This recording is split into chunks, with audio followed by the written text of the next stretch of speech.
DNA से DNA बनने की प्रोसेस को हम लोग डीएनए रेप्लिकेशन कहते हैं। आखिर ये प्रोसेस इतनी कॉम्प्लेक्स होने के बाद भी इतनी सिंपल कैसे हो जाती है, जब हम इनके एंजाइम के फंक्शंस के बारे में पढ़ लेते हैं तो आइए जानते हैं।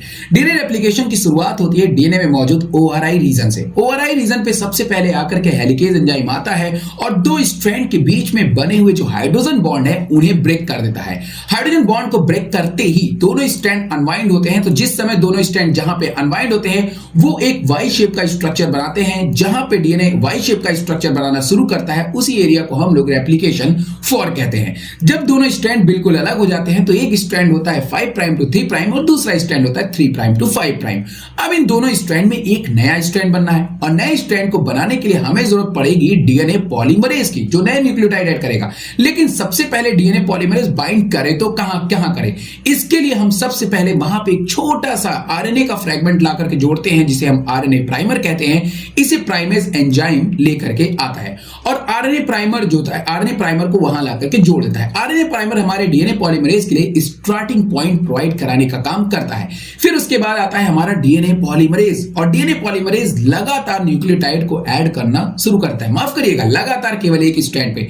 जिस स्ट्रैंड में एक बार प्राइमर ऐड होता है और उसके बाद डीएनए पॉलीमरेज अपनी सिंथेसिस लगातार करता चला जाता है, उस स्ट्रैंड को हम लोग लीडिंग स्ट्रैंड कहते हैं और ये जनरली 5 प्राइम टू 3 डायरेक्शन में होती है। जबकि लैगिंग स्ट्रैंड लीडिंग स्ट्रैंड से उल्टा होने के कारण इसमें प्राइमर बार बार ऐड होता है और बार बार पॉलीमरेज भी आता है। बार बार प्राइमर ऐड हो करके बार बार पॉलीमरेज आने के कारण ये छोटे छोटे फ्रैगमेंट्स में इनके अंदर सिंथेसिस होती है, जिसे हम लोग जनरली ओकाजाकी फ्रैगमेंट कहते हैं। फिर उसके बाद में हमें प्राइमर को हटाना होता है, क्योंकि प्राइमर आरएनए का पार्ट होता है, जिसको हटाने के लिए एक एंजाइम हम लेके आते हैं जिसका नाम है आरएनएज एच। और जब हम इन प्राइमर को हटा देते हैं तो बीच में एक गैप बन जाता है, जिसको फिर से फिल करने के लिए हमें लाना होता है डीएनए पॉलीमरेज। फिर डीएनए पॉलीमरेज उस गैप को फिल करता है और फिल करने के बाद फिर हम लाइगेज एंजाइम के द्वारा बचे हुए गैप को भी जोड़ देते हैं, जिसे हम लोग निक ट्रांसलेशन का नाम देते हैं।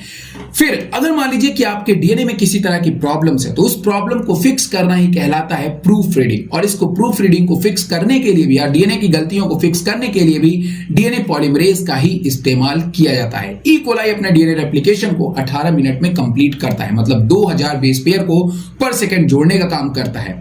इस बात को आप ध्यान रखिएगा। होपफुली आपको वीडियो पसंद आए। वीडियो को लाइक करिएगा, चाहे सो तो ख्याल रखिएगा।